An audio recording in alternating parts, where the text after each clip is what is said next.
วัสดีครับเดี๋ยวจะพูดมาเนาะอินเนอร์ขอยินดีเนี่ยที่ปูปัตตานีมาเนาะอินเนอร์น่ะว่าที่ยี่สิงอ่ะที่สิบาละยี่พ้ายี่สิงอ่ะหัวเนาะสลายูว่าสลายูสลาอายุอยู่น่ะจะสิบลาเลยคุณกันเราอยู่น่ะเกาหลีเหมือนเนี่ย这里做鸡肉啊，เกาหลีเหมือนไปวิหัวเสียหัวโยเลยอ่ะอยู่เนาะแล้วก็อยู่มาเลยนั่นเดี๋ยวมาเลยป่อกันเนี่ยชิงอ่ะเนาะชิง对不对？伊那都胖啊，都胖了，对不对？那刚刚物料呢，到要都买是了，什么都买了，有他当别跟了下来给买牛奶了。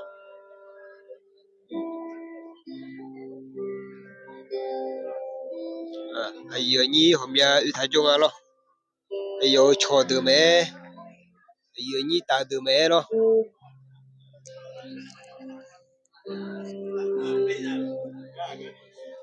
哎，我那路。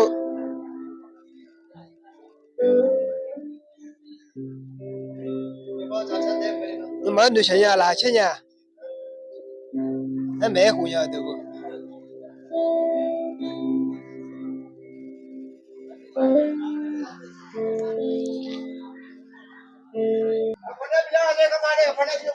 ？Karena salah yon ni kura kue gacho biye je pinga gacho bije lo.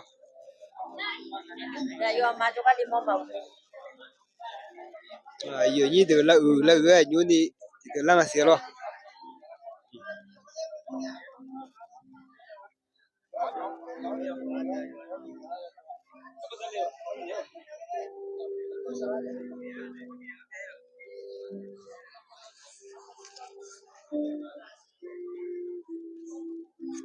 Nina salah yo asa saya nang lo. Yo mo bao. Bisa ba phaya nang a.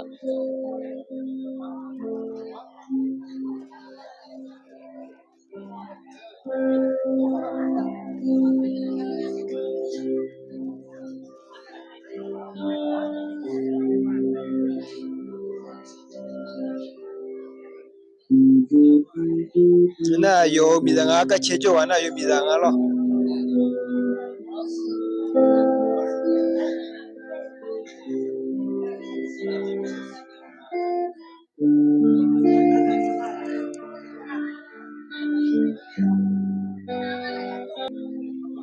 Yo cho salade mela jonga salade. Ada yo gam cho yo salade ngare.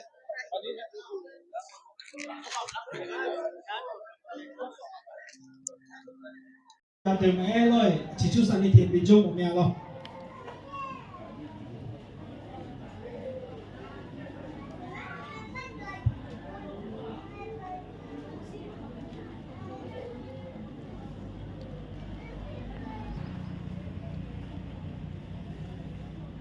mama bé yi của Adam yêu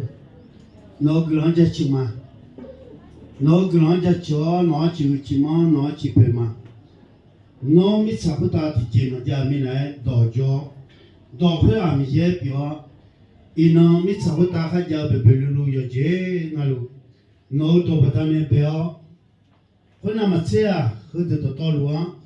อุลองเขาเพียวเบาnó cho raที่หลังnóอาการตัวนี้เป็นมาแล้วเนี่ยเป็นสายเว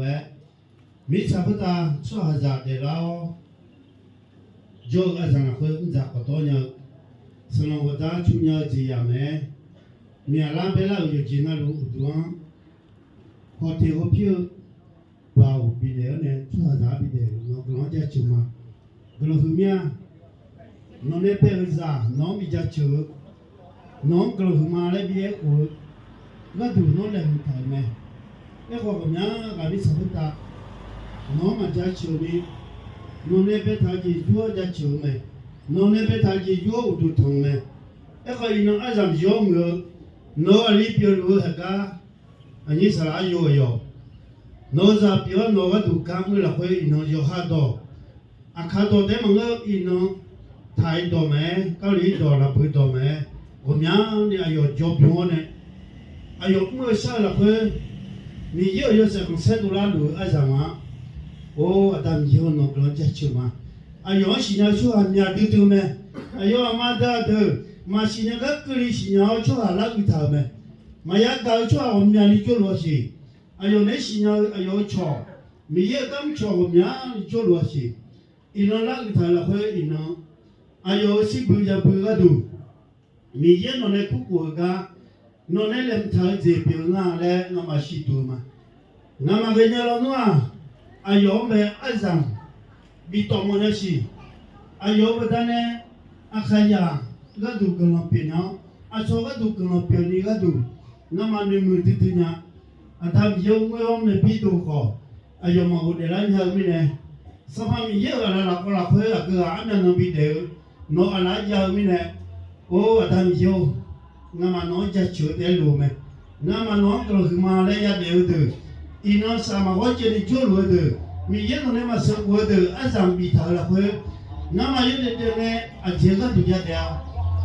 na ga du a yo na lu de ya me yo ga du yo a mi ye no ma shi nya ko yo ga bi shi nya ko yo ni ko ko ga du shi nya me e ko mi ye no ga du bi ku le no bi ja chu le ma shi nya do no do ko ye shu ga ko la ka chi ko do bi cha ga du bi de me le ino zhe ya a ni sa yo yo ni ya ga ya mo me那么个教的个那个他的，你听懂吧？什么艺术能得加强，能得破有的的。那么平时人家好像别这样教没？哦，他们教他们呢，一能按上，要么按上比表，那还切按上比表咯。啊，要么都学个好呢，那还切么啊？你啥面？啊嘛，当你啥没？而且你啥没？没比到没？哎个艺术那会教出来，那还切按呢？那么一那么多米长的，多了罗米长的就要去买，一那个嘛的沙拉米也弄来丢了，那就个要乌拉面来讲都他个，有啊那罗你嘛来会比较安了，啊咱有个了是吗？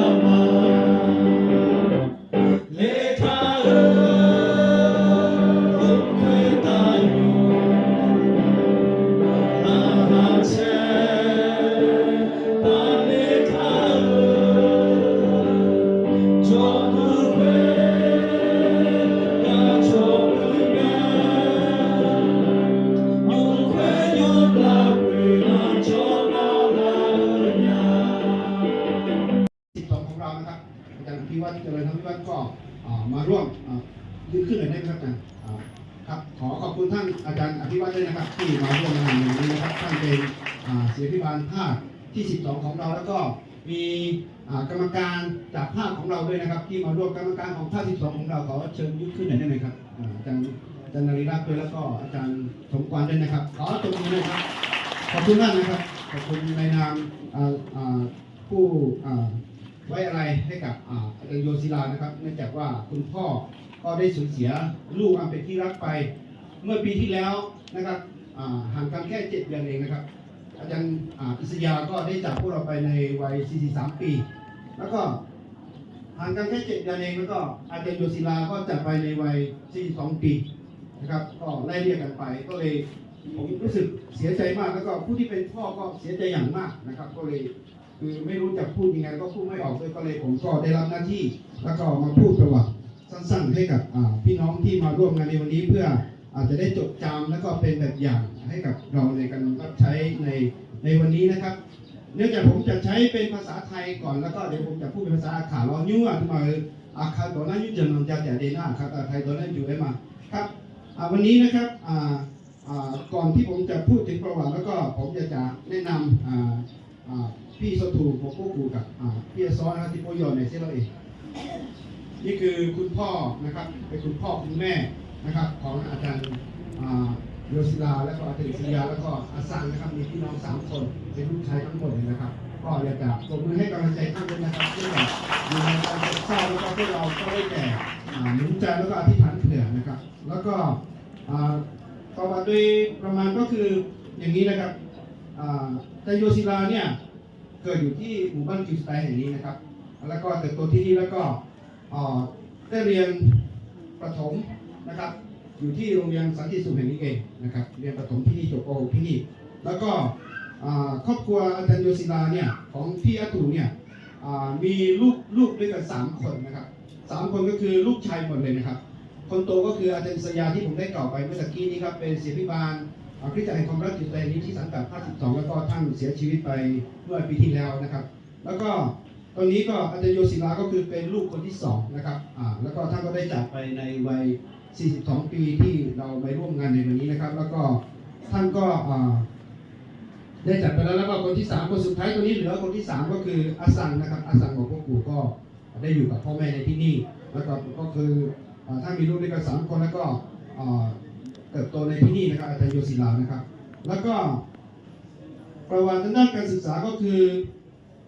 ท่านได้เรียนจบประถมในโรงเรียนที่สันติคีรีแห่งนี้นะครับแล้วก็ได้มีโอกาสเรียนภาษาจีนด้วยนะครับภาษาจีนก็เก่งแล้วก็เก่งทั้งภาษาเกาหลีด้วยนะครับแล้วก็เก่งในภาษาแล้วก็ม.3 ก็ไปเรียนที่โรงเรียนอรุโนไทยนะครับหลังจากนั้นแล้วก็จบม.3 แล้วก็ได้ไปต่อปวชที่เชียงใหม่นะครับหลังจากจบปวชที่เชียงใหม่แล้วก็ไปเรียนปริญญาตรีที่มหาวิทยาลัยมีแบบที่กทมนะครับซึ่งได้มีโอกาสอยู่กับท่านอาจารย์พรชัยได้อนาพรนะครับซึ่งเป็นเจ้าหน้าที่ทำงานอยู่ที่มูลนิธิโกเชนในเวลานั้นนะครับก็เลยได้โอกาสไปพบกับอาจารย์พรชัยที่คืนก่อนก็ได้เล่าประวัติไปแล้วก็ท่านก็ได้เรียนจบปริญญาตรีในที่นั่นแล้วก็ได้มีโอกาสรู้จักกับครอบครัวพี่น้องเกาหลีด้วยแล้วก็หลังจากนั้นท่านก็ไปมีโอกาสไปอยู่ที่เกาหลีหลายปีนะครับแล้วก็ไปศึกษาหลักสูตรปริญญาตรีภาษาเกาหลีที่เกาหลีด้วยนะครับแล้วก็เนื่องจากท่านอาจารย์โยเนี่ยเป็นคนที่มีความเฉลียวฉลาดแล้วก็มีความมุ่งมั่นสูงแล้วก็ได้เรียนปริญญาตรีจนสำเร็จหลังจากนั้นท่านก็มีใจที่จะศึกษาศาสนศาสตร์เอ็นดิปริญญาโทนะครับที่เกาหลีด้วยดังนั้นท่านก็จบทั้งปริญญาตรีแล้วก็ปริญญาโทมาที่มหาลัยที่เกาหลีนะครับแล้วก็ท่านก็ร่วมรับใช้กับพี่น้องคนไทยแล้วก็ที่จากเกาหลีในที่นั่นแล้วก็หลังจากนั้นนะครับท่านก็กลับมาอยู่บ้านประมาณ6 ปีนะครับแล้วก็อย่างที่ได้เก่าคือน้องที่เขาได้มาร้องเพลงก็ได้เก่าไว้ว่าในเวลาที่อยู่เกาหลีเนี่ยท่านก็ได้รู้จักกับน้องคิงช่วยยกลุกขึ้นหน่อยได้ไหมครับซึ่งเป็นภรรยาของอาจารย์โยศิลานะครับแล้วก็ท่านกลับมาอยู่บ้านประมาณ6 ปีในช่วงเวลา6 ปีนี้นะครับน้องคิงก็คือเป็นภรรยาของอาจารย์โยศิลาก็เราก็เป็นให้กำลังใจของน้องคิงด้วยนะครับซึ่งเป็นหลานสะใภ้ของพ่อเองนะครับเชิญนั่งนะครับแล้วก็ในช่วงเวลา6 ปีเนี่ยท่านก็ได้แต่งงานแล้วก็มีลูก2 คนนะครับคือลูกสาว2 คนคือน้องอันนาและก็มานานะครับช่วงวันเกิดของลูกสาวอาจารย์โยเนี่ยผมก็ได้เล่ากลับมาเทศนาแบ่งปันที่นี่แล้วก็ผมนึกไม่ถึงว่าอาจารย์โยได้จากไปเร็วขนาดนี้นะครับก็เลยหลังจากเวลาที่เรียนจบแล้วก็มาสร้างครอบครัวแล้วก็อยู่ที่จุดใจนะครับที่จะแห่งความรักจุดใจนี้เป็นสมาชิกของคริสตจักรที่นี่แล้วก็ช่วงเวลาที่อาจารย์โยก็รับใช้อยู่ภายนอกแล้วก็ผมก็เป็นผู้รับใช้อยู่ภายนอกก็เลยไม่มีโอกาสได้ร่วมงานในทีมด้วยกันแต่ผมก็ได้มีโอกาสรู้จักเพราะว่าผมเองก็มีความสัมพันธ์ที่รู้จักกับพี่น้องเกาหลีแล้วก็ช่วงหลังๆเนี่ยผมก็ไปร่วมทำงานกับพี่น้องเกาหลีที่เชียงรายแล้วก็คือหมู่บ้านซาเลมนะครับที่นั่นแล้วก็ไปซื้อที่ดินแล้วก็กับอาจารย์ฮาโยฮันที่นั่นแล้วก็เวลามีอบรม2 พระคัมภีร์ก็ผมก็เชิญอาจารย์โยศิลามาช่วยแปลด้านภาษาเพราะว่าในพี่น้องทางภาคเหนือเนี่ยพี่น้องอาขาที่เก่งในภาษาเกาหลีก็มีทั้งไม่กี่คนนะครับก็เลยท่านอาจารย์โยศิลาผมก็มีโอกาสได้รู้จักกันประมาณ 2-3 ปีนึกไม่ถึงว่าไปซะแล้วนะครับนี่คือประวัติย่อๆของท่านนะครับแล้วก็ท่านเวลาที่กลับมาทำงานอยู่ในประเทศไทยในระยะเวลา6 ปีเนี่ยสร้างความสัมพันธ์กับทั่วไปเพราะท่านเป็นคนที่มีการสร้างความสัมพันธ์ที่เก่งนะครับมีงานรับใช้อะไรที่ไหนเนี่ยถ้าเชิญแล้วบอกไม่ว่างนี่ไม่มีครับไปนะครับไปทุกที่แล้วก็ไปในที่ลาวด้วยไปที่เวียดนามด้วยแล้วก็ที่ไทยด้วยแล้วก็ได้มีโอกาสประสานงานให้กับพี่น้องทางเกาหลีที่มีความรักใจแล้วก็ได้สร้างคริสตจักรขึ้นมาหลายๆแห่งได้สนับสนุนให้กับค่าครองชีพผู้รับใช้หลายๆที่ด้วยนะครับนี่คือผลงานเด่นๆที่ได้ทำไว้นะครับผมไม่ได้ร่วมงานด้วยกันแต่ผมก็ได้ยินเข่าในการทำงานของท่านแล้วก็ท่านก็ได้จากไปในวัย42 ปีนี่คือสิ่งที่เราน่าเศร้ามากนะครับก็คือจริงๆแล้วคือ ไม่ว่าศาสนาใดก็ตามเรื่องความตายนี่คือไม่อยากจะพูดถึงนะครับความตายนี่เป็นเรื่องที่พลาดจากกันน่าเศร้ามากแล้วก็บางทีเมื่อวันนี้ผมก็ได้พูดถึงอยู่ว่าบางครั้งผู้รับใช้เราเจอกันแล้วบอกว่าพระเจ้ารักเขาไปคำนี้ผมรู้สึกว่าโหดใจมากนะครับเพราะว่าผมฟังแล้วคือพระเจ้านี่เป็นพระเจ้าที่พาลูกพาเมียคนหรือเปล่านะครับผมรู้สึกโหดใจมากถึงแม้เรามีความเชื่อว่าสวรรค์เป็นที่สวยงามแต่ลูกยังเล็กอยู่นะครับอายุไม่กี่ขวบเองไปซะแล้วแต่จริงๆก็คือพระคัมภีร์ก็ได้แจ้งให้เรารู้ว่ามนุษย์ทุกคนเนี่ยมีวาระของมันวาระเกิดและวาระตายเพราะฉะนั้นผมก็เลยพยายามไม่อยากจะพูดว่าพระเจ้ารักเขาไปแต่วาระถึงเวลาของเขาแล้วนะครับก็คือถึงเวลาใช้ชีวิตประมาณนี้ก็จบแล้วงานของเขาก็เป็นคนฉลาดนะครับผมก็ได้พูดเล่นอยู่ว่าอาจารย์โยเป็นคนฉลาดแล้วก็ทำงานว่องไวท่านก็ทำเร็วแต่ละไปแล้วพวกเราจะอยู่ทำไมเพราะว่าช้าครับไม่ค่อยฉลาดเรื่องงานก็ทำนานๆหน่อยคือรีบทำงานเร็วก็ไปเร็วนะครับโอเคนี่คือประวัติย่อๆนะครับหน้าน้องขีดด้วยนะครับผมเองก็ไม่รู้จะพูดยังไงเพราะว่ามันจุดมากเลยเพราะว่าถ้าเราดูรูปเนี่ยผมก็สะท้อนตัวเองกลับมาด้วยเพราะว่าลูกของผมของเขาก็อายุยังน้อยแล้วก็พศที่เกิดก็เหมือนผม2527อาจารย์โยก็2527ก็อยู่ในประมาณ41 42เนาะแต่ว่าท่านก็จากไปแล้วนะครับไอ้ยานี้วันนั้นเราเนี่ยเราชอบมาเดียวหรออีน่าไอ้ยามเราเพื่อนน่ะสลายอยู่คนเนี้ยมีเยอะจุก้าอุเล่อุเล่ซื้อสลายของไอ้เกมีอะไรน่าเธอแบบนั้นพี่เนี่ยก็น่าเบอร์อดีตเขาเดี๋ยวสิเราเพื่อเชื่อเลยเธอน่ะยกให้หมายเกหมอเราทีไรเอาหรอเด็กนั่นอีกนะตัวเรื่องของเยอะเกินจะเชื่อมาเด็กวันนี้ผมรู้สึกตื่นเต้นมากครับเพราะมีแต่อาจารย์ใหญ่ๆอาจารย์อาวุโสอาจารย์ผู้หลักผู้ใหญ่ก็ถือว่านะเด็กถือว่าผมเป็นสมาชิกคนหนึ่งอย่างนี้นะถ้าอย่างนั้นนะครับผมเป็นสว1 วันนะถ้าบอกมา30 นาทีก็ขอบคุณพระเจ้านะครับวันนี้เราจะดูในพระธรรมอิสยาห์บทที่12ข้อที่2นะครับขอให้ที่ประชุมอยู่ขึ้นนิดหนึ่งครับเราจะให้เกียรติพระวจนะของพระเจ้าด้วยกันนะครับอิสยาห์บทที่12ข้อที่2บอกว่าดูเถิดพระเจ้าเป็นความรอดของข้าพเจ้าข้าพเจ้าจะวางใจและไม่กลัวเพราะพระเจ้าทรงเป็นกำลังและบุพเพของข้าพเจ้าและพระองค์ทรงเป็นความรอดของข้าพเจ้าแล้วมียะงาข้าพูกับแม่อายงาเวลาเพื่อวัวนี่มาหมานี่เดมาสภามียะงาเบาโฮงาบิลาแม่อายุงาข้าพูกับแม่อาตามยูนกหลงจะชิมาเมื่อช่วยส่งมียะงามาวันเชยองข้าเลี้ยวเนี่ยอีน้องสลายอยู่เดี๋ยวสิหลอกเพื่องามาโดยในชื่อหัวยังหลอกเพื่อนึกมาตัวชอเลี้ยวงาชอบยี่เลี้ยวมาน้องมีตัวหลอกเพื่อทางเมื่อจะสอนเพื่อสิ่งนี้สภาพมีก็สะสมอันนี้งาและเอทามันตัวเรือตัวนี้นะงามาแต่ยังเปิดตัวล้วนว่านึกมาชมยาแล้วคนเนี้ยอายุมิซาอายุอาดามาอายุนี้เนี่ยนึกมาจ่อเฮ้ยยุกก็จ่อเฮ้ยนั่นนี่ของมาถอยยังไอ้คนนี้อินว่างามาโยอานาลุนึกมากูหรอกเฮ้ย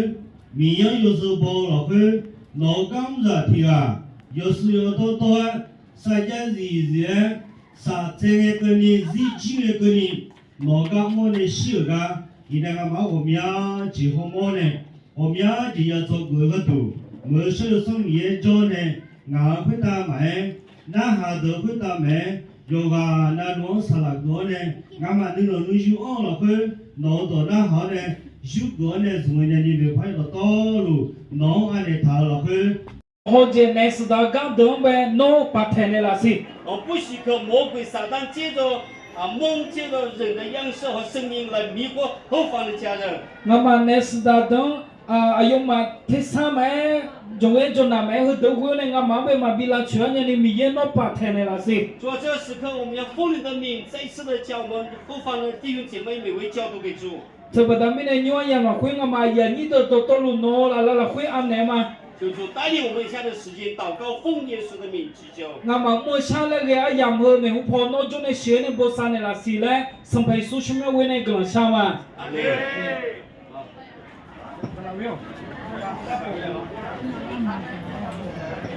sắp bữa nào họ đã đem mía lò biếu bạc phong mía lò biếu mía liền lo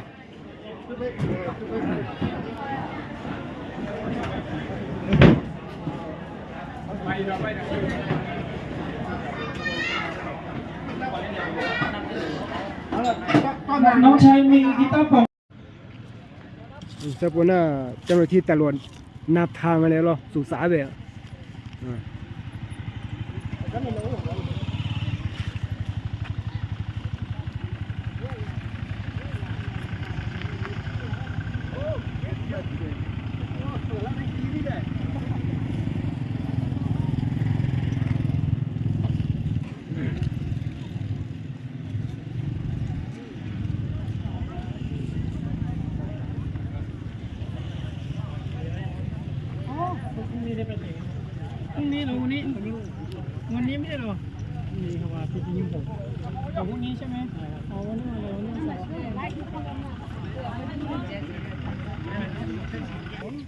bữa nào gió đu lo 야, 똥물아. 어, 흔하면 차 두 타는 아이. gió đu này đủ mà chơi nữa bữa bao nhiêu đó salad được hết đủ nè salad được đủ salad được đủ các bạn thao thì chưa mà thấy bây giờ quá đó giờ một pin để biết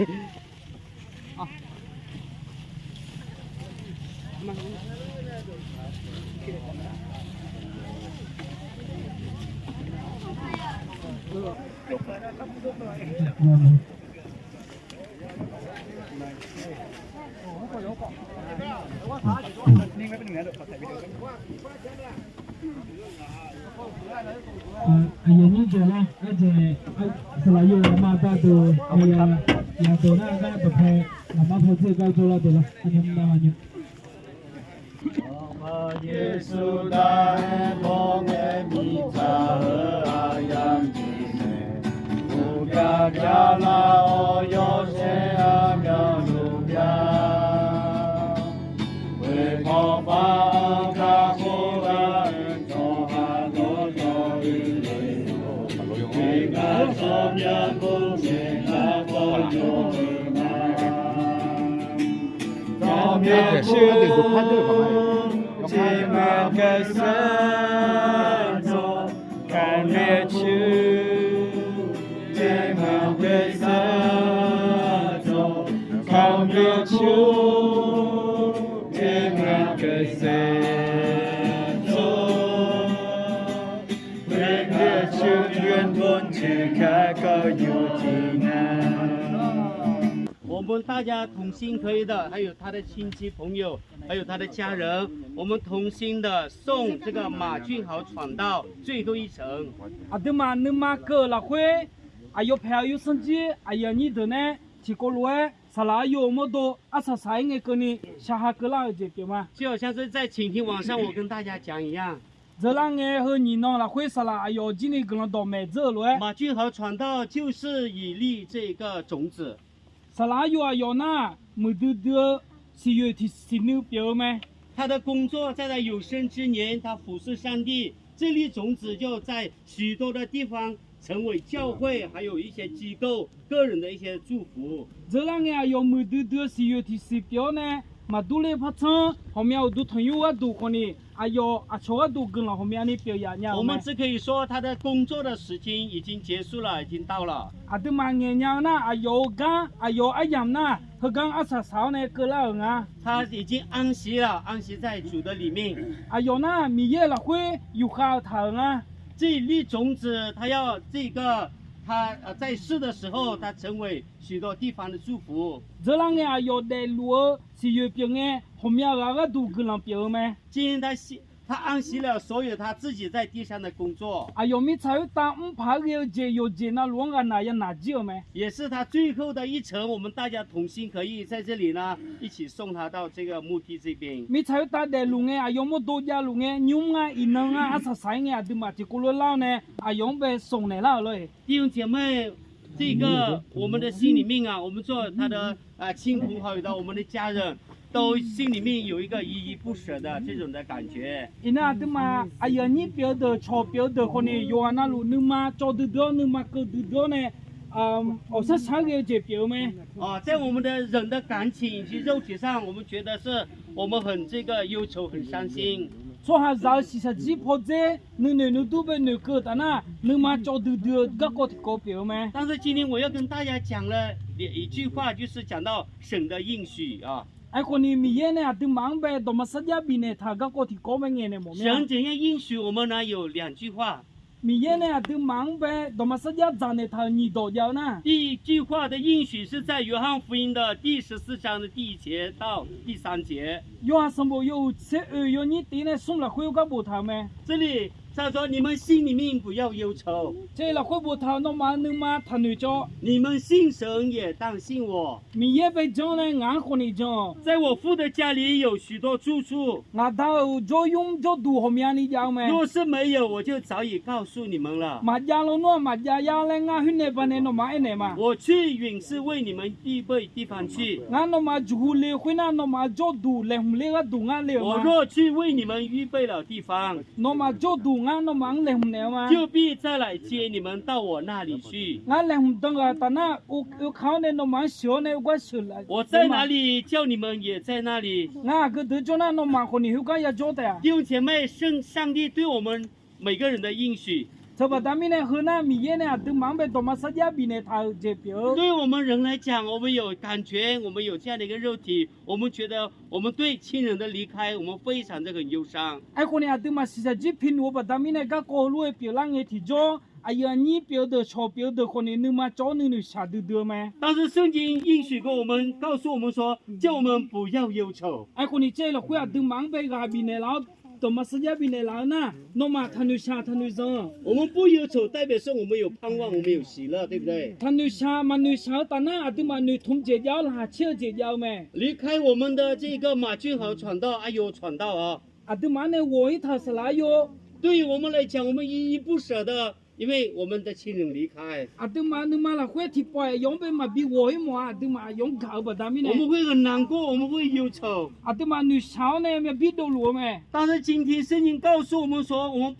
最后送他一程到这里的话，圣经告诉我说，叫我们不要忧愁。哎，可能这里对忙呗，那边呢，然后后呢，用被才有刚那个提着，和他那对嘛，他怕女少。为什么这样呢，弟兄姐妹？这把他们呢和路个个因为上帝已经为我们预备了一个永恒的家乡。米耶对嘛个都做哈，来呢头把他们呢。所以我们才不忧愁离开神的人。离开这个世上的人，他是回到上帝那里去了。和把他们呢，对嘛那女小姐嘛，怕路嘛，这边呢那米草呢，我一会呢，米耶就讲要屋里把他们呢。马俊豪传到他去的地方，也就是以后我们每个人要去的地方。伊那是哪有呢？了干嘛看就多长，听了对嘛和你哎有路也了没？这个是第一句话，就是为我们预备的地方一个住处啊。和那等白米耶呢，等下等嘛时间长呢多，对嘛就多，对嘛来呢了解。第二句话，第二个应许。后来你到提到怎么时间去呢？